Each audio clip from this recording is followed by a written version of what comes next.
मेरी कल बात हो गई ना, मैंने आपसे इसको कल करना है, मुझे लगा 2 दिन बाद मत करना।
पहले से अच्छे से करेंगे, पहले मैंने सोचा ऊपर करेंगे, change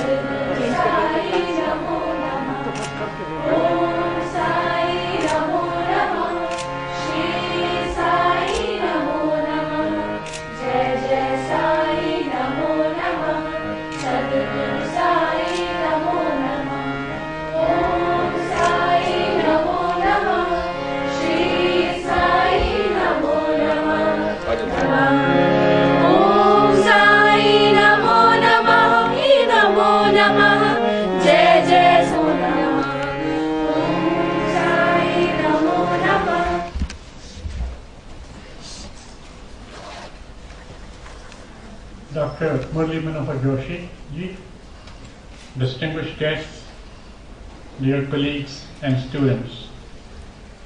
It's my great privilege to welcome you all to the 4th Dr. Kulwant Rai Memorial Lecture. We gather here today to remember our founder and chairman, Dr. Kulwant Rai, on the occasion of his 90th birth anniversary. Dr. Kulwant Rai left us for his heavenly abode little over 3 years ago, but we remember him each day through the schools and institutions he established and developed during his lifetime. It was his passion for education that started the Banyan Preschool in Lodi Road in 1986, the Institute for Integrated Learning and Management, IILM, was started by Dr. Rai in 1993. Dr. Kulwant Rai spent a major share of his time in education. He truly believed that there was no force stronger than education to transform an individual and transform a nation. He believed that his success was due to the grace of God and that he must devote his life in service of those less fortunate. Today, 7 schools are living his vision in Delhi, Chandigarh, Gurgaon, Jaipur, Lucknow, Bhopal, and Jagdishpur, lighting up the lives of more than 5,000 students. IILM too has grown from 60 students and one campus in 1993 to 5 campuses with multiple programs and over 2,000 students. In September 2013, IILM was inducted as a champion business school by United Nations Global Compact PRM initiative to implement the principles of responsible management education. IILM is the only business school from India selected for this mandate and responsibility. It's our great privilege to have an eminent scholar, a former Minister of HRD, and a great leader like Dr. Murli Manohar Joshi, a person who was known to Dr. Kulwant Rai for many years, to deliver the 4th Dr. Kulwant Rai Memorial Lecture. We gratefully share that IILM Academy of Higher Learning, Greater Noida, was inaugurated by Dr. Joshi on 4th July 2002. Dr. Joshi has been a guide and a mentor in IILM growth. We gratefully thank you for your support and guidance, sir. In IILM Academy for Greater Learning, we are happy to share that 5 students were recently selected for presentation at NASA for their design of moon buggy. And now we also offer, in addition to various specializations in management, master's program in computer science, mechanical engineering, electrical engineering, and biotechnology. Dr. Joshi was born on January 5, 1934 in Kumaon Hills region of Nainital. He had his early education at Hindu High School, Chandpur, and completed his higher education from Meerut College and Allahabad University, where he was inspired by some of his teachers who used to encourage students for supporting freedom movements. Lokmanya Tilak's Gita Rahasya had a tremendous influence on him.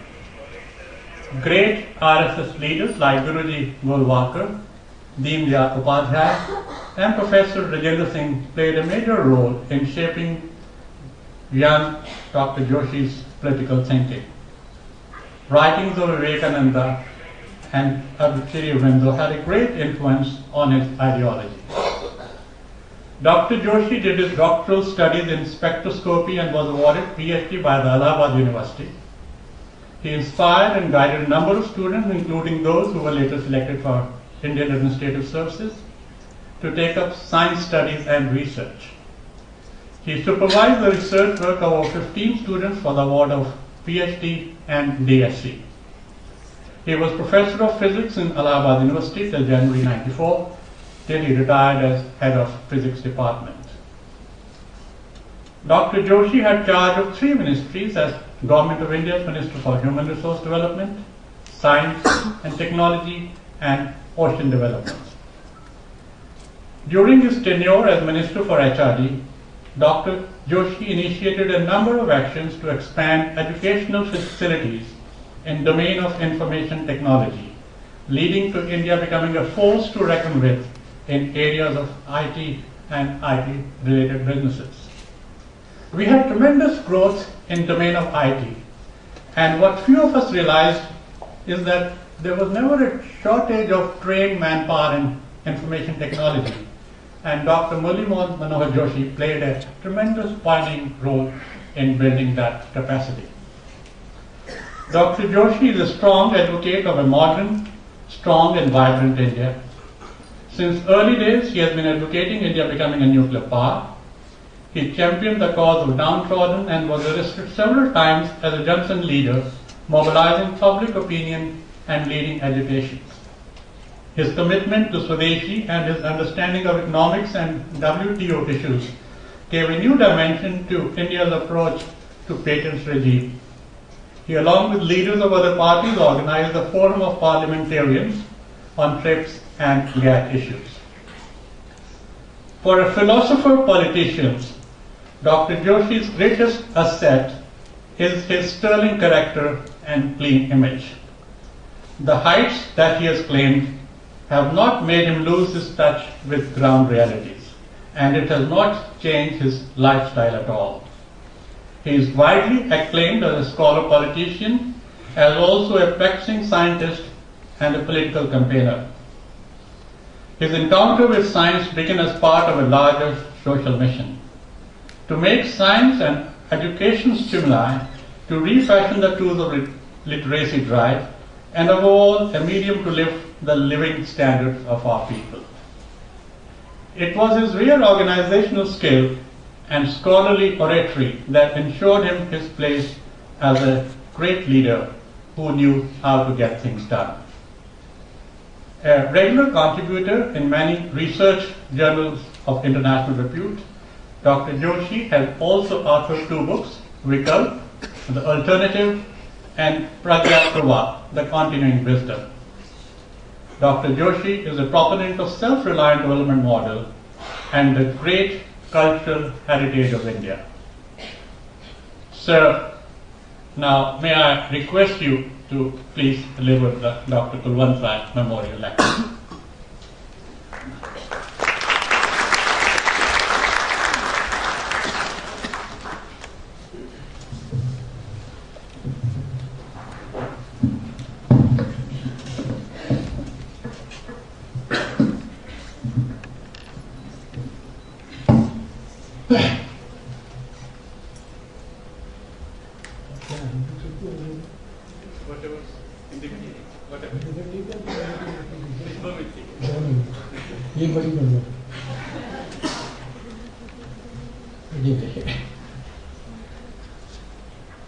Dr. Chaudhary, the academic staff and students of this institution, members of Sri Kulwant Rai's family, and distinguished guests. I consider it as a privilege to be here this morning to address the upcoming managers who are trained by IILM. As Dr. Chaudhary has explained the mandate of this institution, I think you have a very heavy burden on your shoulders, because you are one of the few international institutions who have been selected by international bodies to prepare a set of intellectuals who would be guiding the future course of management, not only in India, but elsewhere also. First, let me say that my association with this institution is pretty long. Association with Sri Kulwant Rai ji was even longer. And the common bond between him and me were the great Satya Sai Baba. I remember Sai Baba coming to your house and staying here, coming to the Sai Institute school, addressing, where I also had the opportunity to preside over that function. Satya Sai Baba was a great saint, humanitarian, and a person with great foresight. It is a loss to humanity that we could not preserve him for long. Kulwant Rai ji was also inspired by Satya Sai Baba, and I know that for a number of years, many functions which were organized at Puttaparthi, Kulwant Rai ji played a very important role, especially when I went to deliver the convocation at Satya Sai Institute. And thereafter, I noticed that Kulwant Rai ji was devoting more and more towards education. And now I think the mantle has fallen on his family, who have been successful in creating an institution of international order. Now, because you are an internationally committed institution, you must have a look on the world around you. If I can say in one sentence, this world is out of balance. It has lost balance. And it's not me alone, but the then chairperson of the World Bank, Mr. Murli, also agreed, and not only agreed, but emphatically announced that this world is out of balance and we have to bring it back to balance. So what is this out of balance? Why do we say that it is out of balance? With such a lot of technological advancements in all branches of science, information, communication technology, medical science, space science, atomic energy, robotics, and whatnot. The mind-boggling affluence which certain communities have acquired during last 50, 60 years or more, the astronomical level of consumption with which a certain section of world is residing. But on the other side, 1 billion people sleep hungry every night. And many of them, probably more than half, live in India.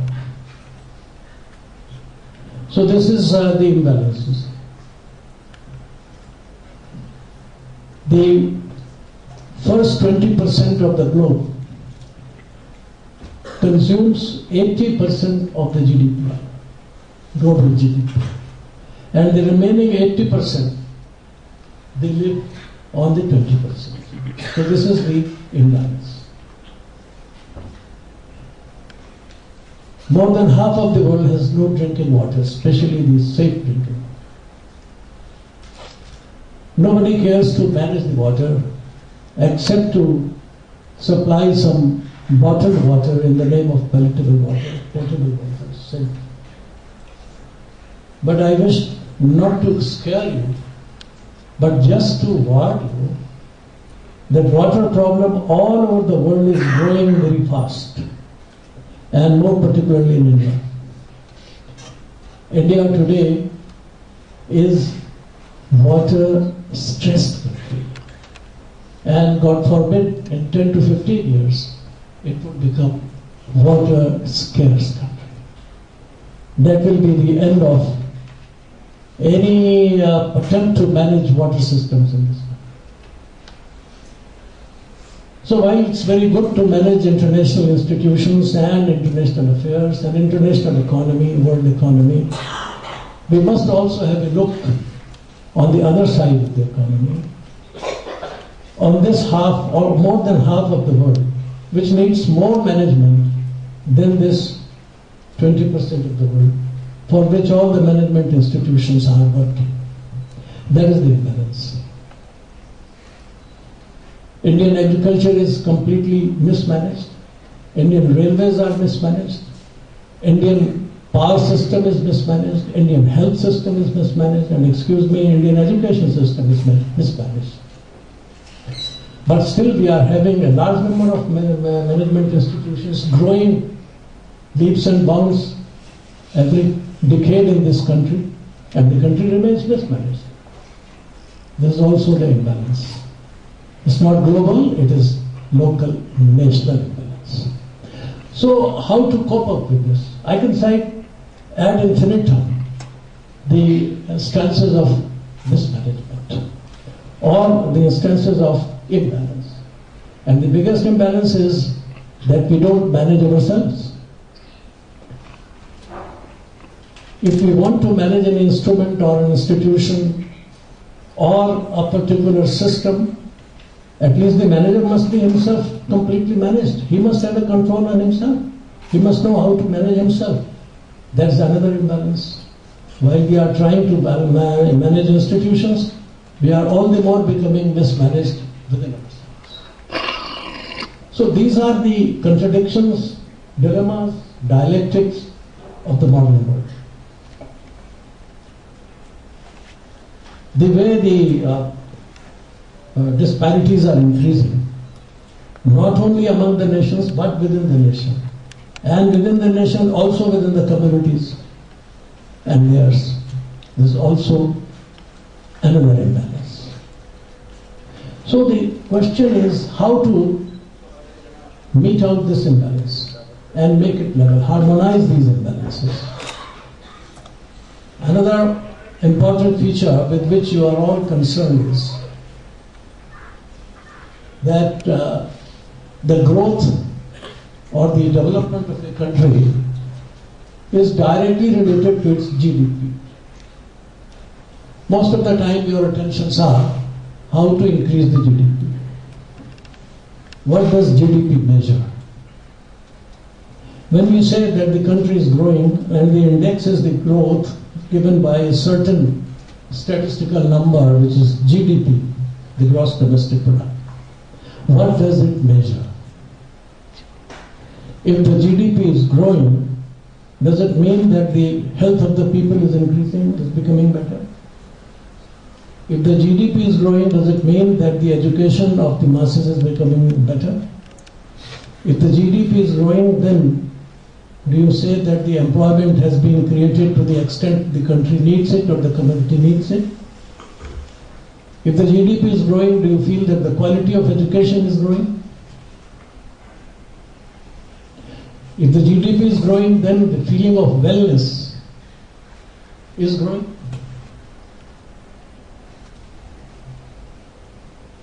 Friends, the statistics is one thing and the reality is another. The GDP, in my opinion, does not represent accurately what we mean by the well-being of a community, by the development of a community, by the development of a country. It represents at the best some variations in an average income or average production converted into money value. That's all. A slight change in the stock market value. If I take 10,000 rupees from you, the GDP goes up. And if I return the same 10,000 rupees to you, again the GDP goes up. So it is a very tricky index. It does not measure the development of life of a community correctly. This is something which we have to be very clear in our mind. All economic theories today are based upon the improvement, increase in the GDP. To the extent that recently the Prime Minister of United Kingdom, I don't know how long it will remain united, but let us say here, the Prime Minister of England and the Prime Minister of Spain or Portugal, Italy, they said that we must now add the income of prostitution into GDP. Another gentleman says, another Prime Minister says, why not add up the income coming from the drug trade, arms trade in our GDP? Because GDP has to grow, GDP has to increase, and that increase in GDP will reflect into the development of our society. Now if you ponder on these two statements, does it mean that we should allow people to become drug addicts so that the drug trade grows more and more and adds to our GDP? Or do we allow flesh trade so that the GDP increases? Recently I read a statement where it was said that the prostitution must be legalized. It is again the same phenomena, that is then the legal income would be added to our GDP. Now I ask a straight question. Is it correct? I am not giving moral values.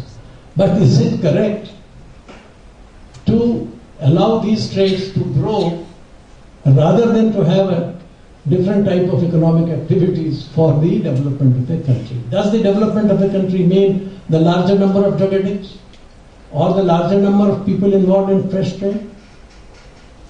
If it not, then you can safely say that GDP is a very tricky, very nebulous, very woolly index to represent the growth of a country or the development of a country.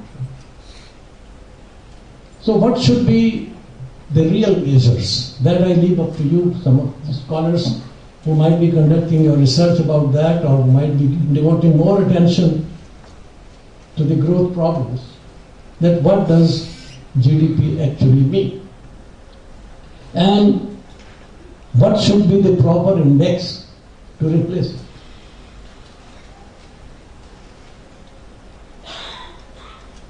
Few years ago, about 7 years ago, this question was raised by the French president, the then French president, Mr. Sarkozy. He said, what is happening all around me? People say that the GDP is growing, but our health security is not growing up, our education is not going up, people are unhappy, there is turmoil. So, what are we measuring? What should be the measurement index for France, or for that matter for the whole Europe, that Europe is growing and there is real growth? He asked this question very seriously.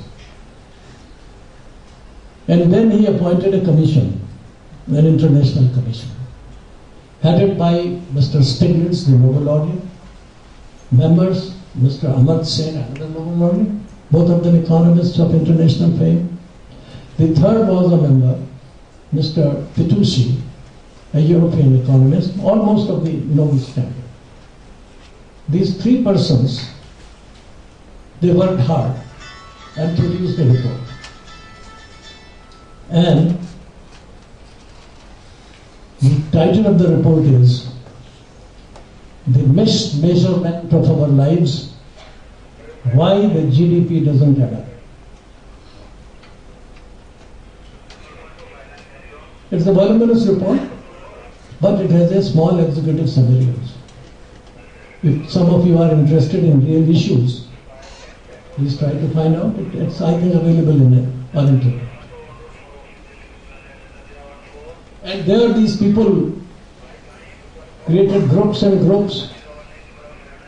And although they have tried to give so many indices, this has to be measured, that has to be measured, that should also be measured, that should also be measured. And then finally say that issues are so complicated, human life is so complicated, that it is not possible to represent the growth or development of human life by one single index.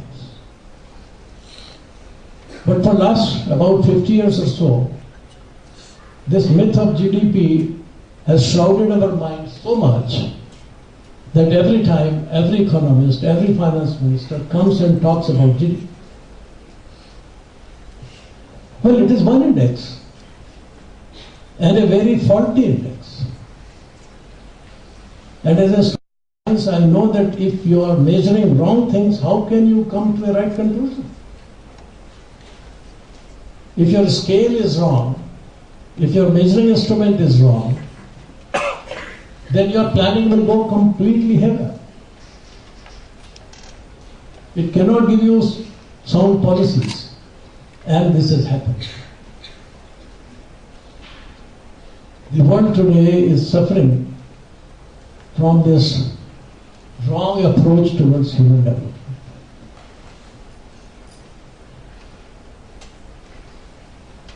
The next question which I would like to raise is, can there be infinite growth on a finite planet? We have a finite planet. You can't extend the geographical area of Earth. Can you? If somebody can do it, I think he would create the best needed revolution for humankind, at least for the time being, if it's not for long. Can you know it? So the land is fixed, it is fixed. The environment is fixed. If the land is fixed, the environment is fixed. You can't get more sun because your area is fixed. You can't get more oil or more gas than what is already stored. You can't grow more food than the limits permit. These are the fixed parameters with which nature has given us. This state of affairs with which we live is a fixed dimension. It is a system with closed boundaries. We call it as a closed system. Then the only expandable things are population, they can grow. Even to the extent of falling out of the planet, going to moon or Mars or anywhere else, but still the population can grow. This is an expandable thing. Your innovations for creating more technology can grow. It doesn't need land, it needs your mind.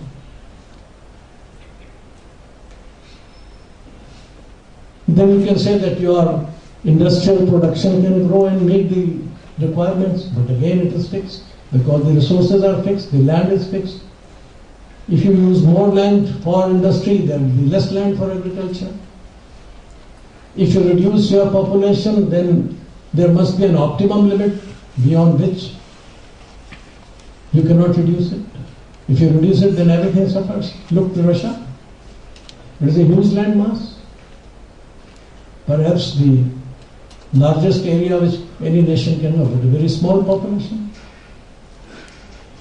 It is a problem whether to deploy its youth for safeguarding their territories vis-a-vis China and other European countries, or to employ them in industry or education or elsewhere. The examples are there, you see. They are worried every time what to do. Their population is not growing, but their land mass is very huge. Their natural resources are very huge. So here is an example where if you don't have a population worth the management system required, then you will be again in a different position. And therefore you know that the Russian economy has not gone up. Even there the Russian life is not picking up.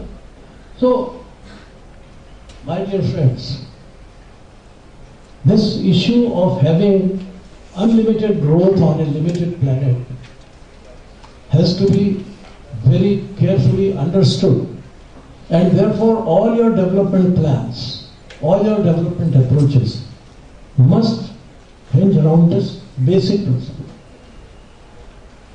You can't disturb your environment beyond a limit. If you cut more trees, you know what is happening. If you use more water than what is being provided, you are again in trouble, as we are in India.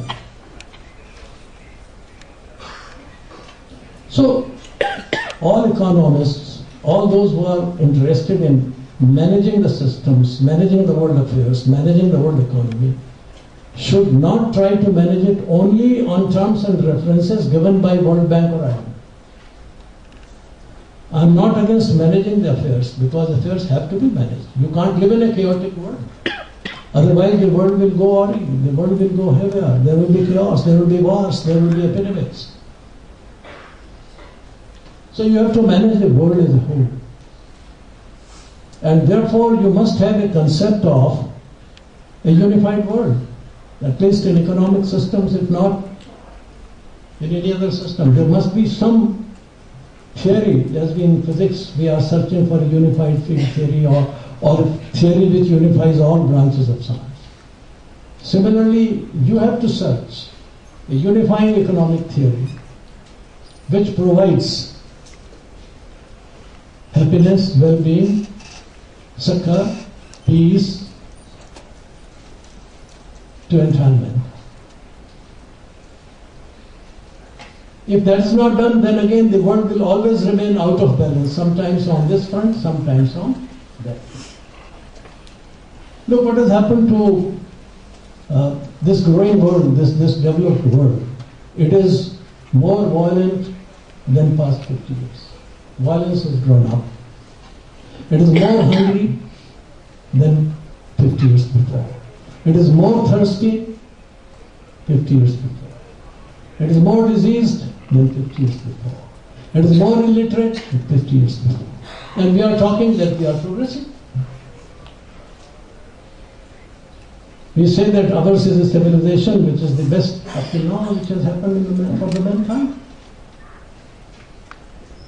Can we boast like that? Can we claim like that, that we are definitely a developing society or a developing civilization? I find it is deficient. We can't say like that. We have to work more and more, think more and more, and then assert more and more what should be the proper approach so that we can create an economic order which is egalitarian and non-violent.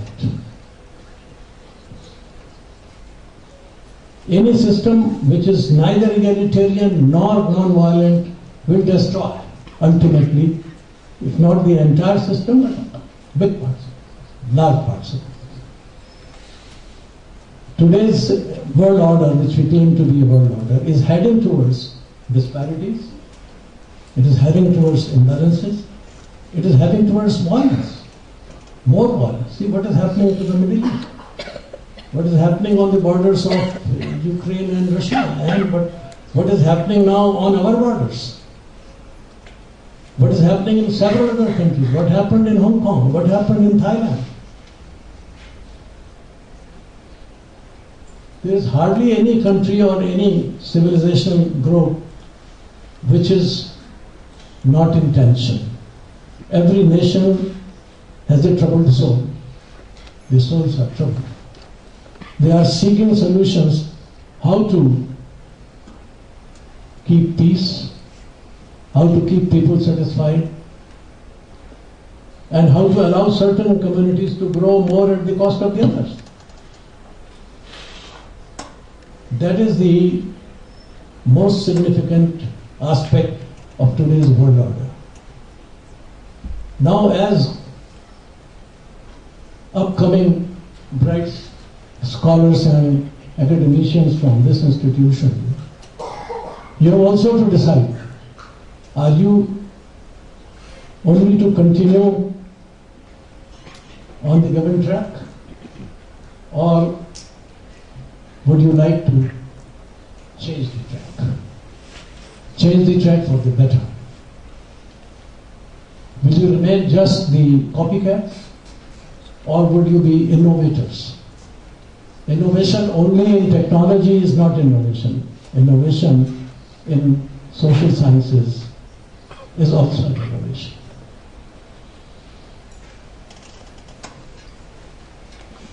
I say that there are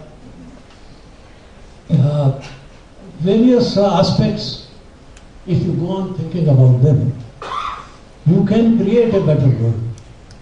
But that needs a little self-introspection by the so-called world economic leaders, and also an understanding of the, the phenomena of nature by ourselves. You see, we are creations of nature. We are children of nature. Without nature, we don't exist. Now there are two views. One, that we have to exploit this nature for our benefit. The other, no, we have to coexist with the nature. The first view has led to this great disharmony, violence, disparity, and imbalance. And this is because of a certain scientific approach to the world around us, which we call as the worldview. Some 300 years ago in Europe, a French scientist by the name of René Descartes, he created a theory that I exist because I think. And then he said, because my thought process is superior to my physical existence, therefore my body is inferior to my mind. A dichotomy between mind and body was created. This is known as mind-body dualism. Now the nature is the body, I am the mind. Nature is inert and I am the mind. Therefore I can manipulate the nature. I can use this. Another scientist, philosopher came, Bacon, he said, I will torture this nation, find out its secret, force it to reveal its processes. Then came Newton, he gave all the laws and everything. All these things were very good in the initial stages. And we had so many good things out of them. All the mechanics developed, all the industry developed out of it. Space travel developed out of it, etc., etc., everything. But then it also divided human personality. It also divided human communities. It also made my personality almost an amorphous personality. Everything was converted into mechanical working. This is known as the mechanical view of the universe, that the universe is a machine. My mind can operate on that machine provided I know the laws of the machine. So know the laws of the machine. And those laws are created by nature, not by me. Therefore, try to understand nature. And this understanding goes beyond trying to, as I said, twisting, tormenting, using third-degree methods to extort the information from nature.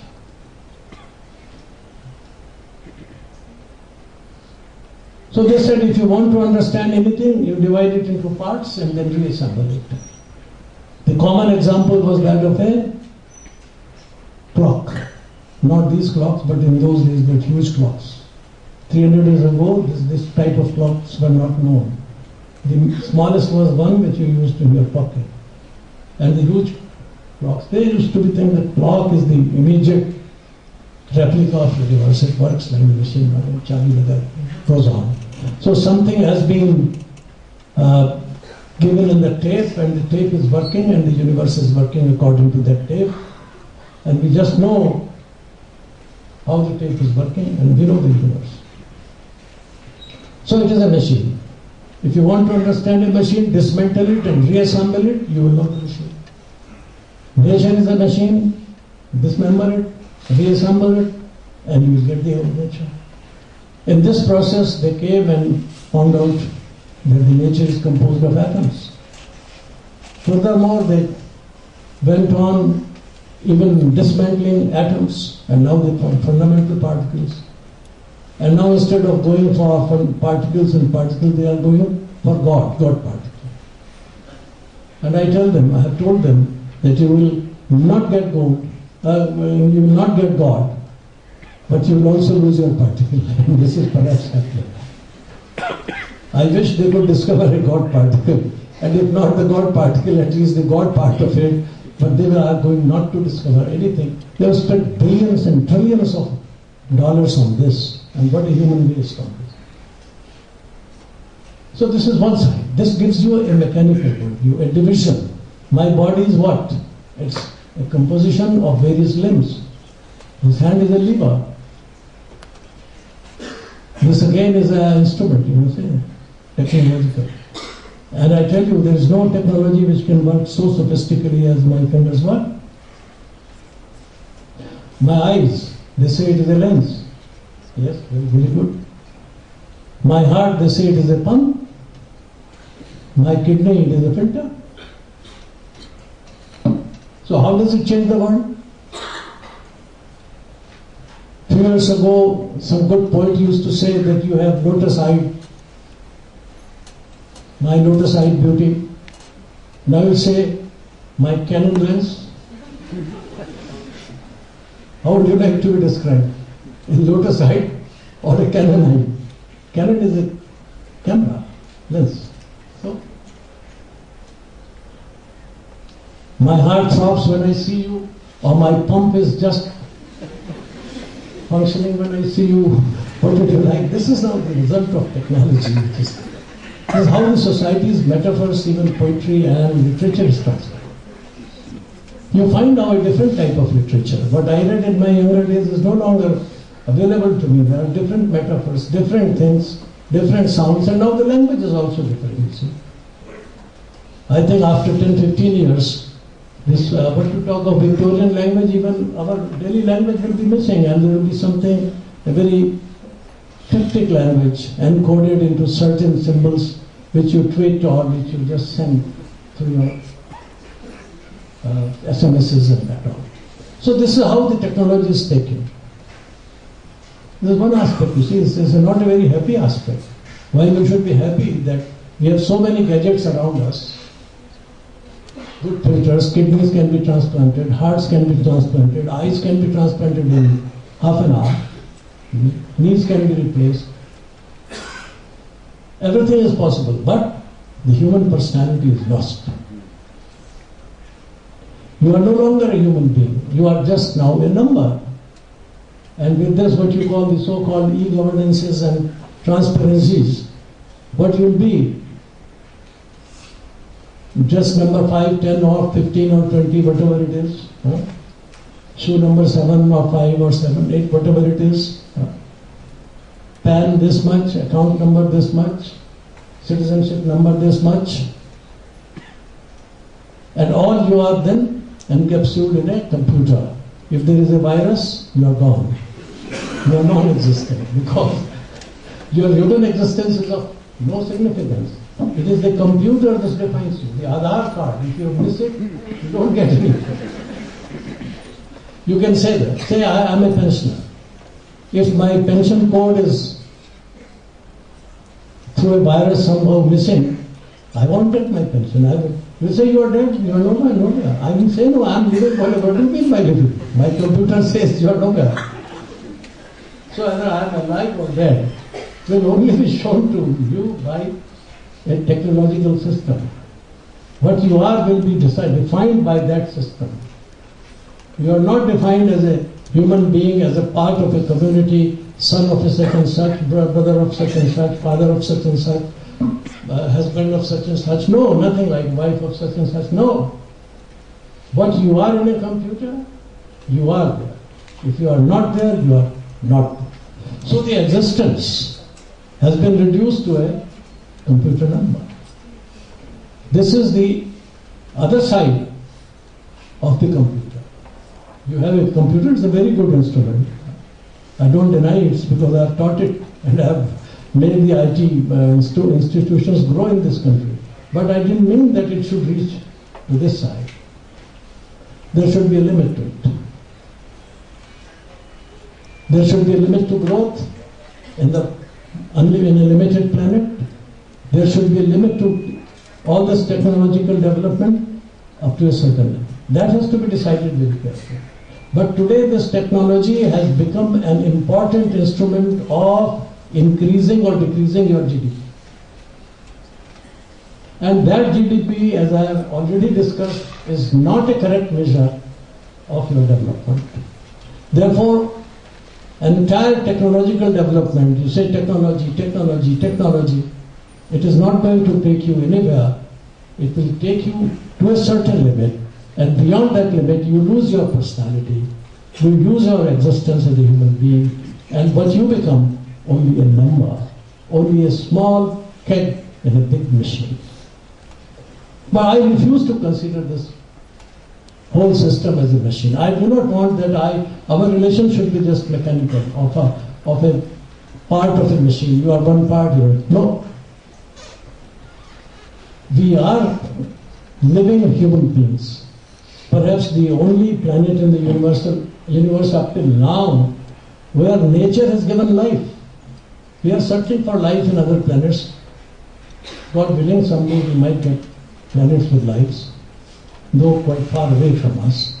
But up till now, when no other planet has been discovered with life, we must not destroy this most unique gift of nature, the life in the real sense of the term, to ourselves.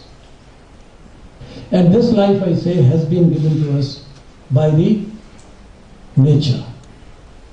Nature has played, I don't know how important role and how and why nature decided to create us or to give us life. Suppose, I give you a small example. If the specific heat of water was not one, I don't know what could happen. One simple thing. There are some simple things which will make you think that, oh, if this was not there, I wouldn't have been there. The freezing point of ice. The life under ocean would have been difficult. There's so many small things which nature has created to make us comfortable, to make us living, to feel us that we are living beings, we are part of nature, not a number in computer. So we have to manage not only the accounts, not only the indices, but we have also to manage the well-being of entire human civilization. This civilization is a turning point. Whether you become frozen, I tell you why I say frozen, or you become living being. What is computer? Works on silicon chips. What is silicon? It is just one level below carbon in the trees. If you replace a carbon by silicon in a tree, it becomes a fossil.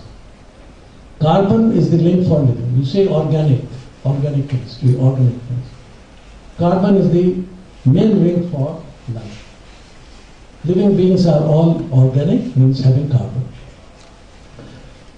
All fossils are the replacement of carbon by silicon. You have a brain which is carbon, you have a computer which is silicon. Now if you replace this brain by computer, you are replacing carbon by silicon. So you are becoming fossilized. So I don't want you to be fossilized, the mankind to be fossilized. I want you to be living, even kicking, even fighting. A fighting human being is much better than a fossilized human being encoded in a computer.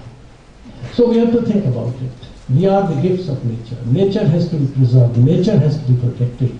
And we must know that we and nature are one. It's not different. This dichotomy created by Descartes is taking the world towards all this imbalances, violence, disturbances, psychological disturbances, drug addictions, crimes, whatnot. It's all the result of that dichotomy. It is the Indian system which says, no, this universe is one single entity. I and this universe are the same. I cannot live outside this universe. And the universe is meaningless without me. If I am not there, who will understand this universe? Computer alone cannot understand this universe. A human mind is necessary. And this human mind is the creation of nature, while computer is the creation of human. Therefore, for an institution which has an international mandate, must think in terms of international well-being, international progress of the entire human society, not only today but for all future times to come. And therefore we have to say that, ladies and gentlemen, economists of order, please think coolly whether you can have an infinite growth on a limited planet, finite planet, or there must be a balanced growth. Nobody can live without growth, development, growth. They are essential features of life. But nature also has put a restriction, a moratorium, and that is a balanced growth. It means a balanced life. It means a balanced consumption. You cannot have infinite consumption in a finite planet. And therefore consumption has to be so adjusted that a reasonable level of consumption is available to entire mankind. So my last point is, instead of sustainable development, we should grow for sustainable consumption. It is this which has been preached by Indian sages of all varieties of thousands of years from today. Thousands of years ago, Mahavir said the same thing, Buddha said the same thing, Gita said the same thing, Upanishad said the same thing, 400-500 years ago, Guru Nanak said the same thing. The Sufis say the same thing, Kabir said the same thing. It is India which has always been saying, please, please, look around you. Look around you. Don't go too fast. There is somebody else also who is also to traverse the same path. Take him along with you. Don't leave him far behind. The gap must be small. You shouldn't walk so fast as if everybody else is left far behind. Walk fast, but carry. And those who believe that technology can solve all problems, I have one simple statement to make, and thereafter I will finish. And the statement is like this, that some gentlemen came to know that technology is the solution for everything. So, we prayed God, God give me technology. After long penances, God became little considerate, asked him, why do you want technology? He said, I want to develop myself and my family and others. Give me some technology. Okay? Then God gave him a donkey and said, this is the technology. Huh? And yes, how to use it? Donkey is just a metaphorical about whatever instrument he gave in the shape of it. He said it can carry you anywhere you like. It can move as fast as you like. How to use it then? They said there are two simple things.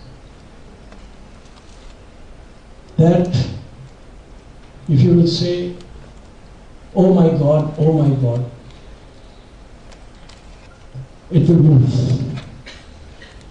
If you say a little faster, oh my God, it will move more fast. And the day you say, oh God damn it, it will stop. He was very happy, two simple formulae, and he can reach anywhere, he can do anything. So he rode on that technological donkey and started saying, oh my God, oh my God, oh my God. And it went on, moving faster and faster. Then he found that he was moving towards a slope, and in front was the precipice. But he forgot the second thing. As soon as he reached the precipice, he remembered. He said, God damn it. The donkey stopped. Then immediately said, oh my God. So I don't want the world to reach the precipice through this high-speed technology and then ultimately drown. So thank you very much, and I hope that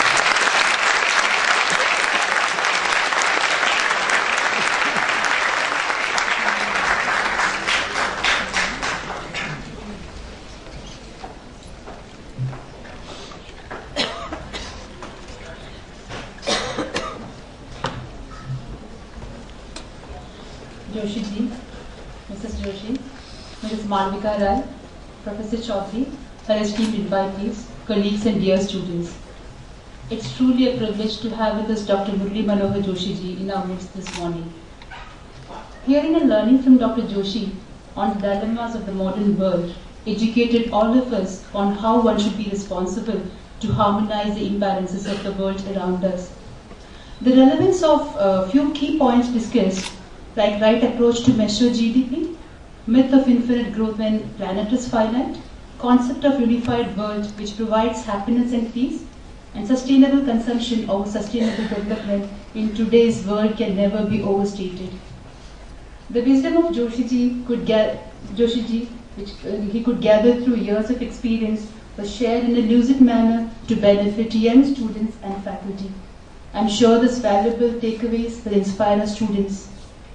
On behalf of everyone present here, I extend our heartfelt thanks to Dr. Joshi ji for his thought-provoking address. Thank you.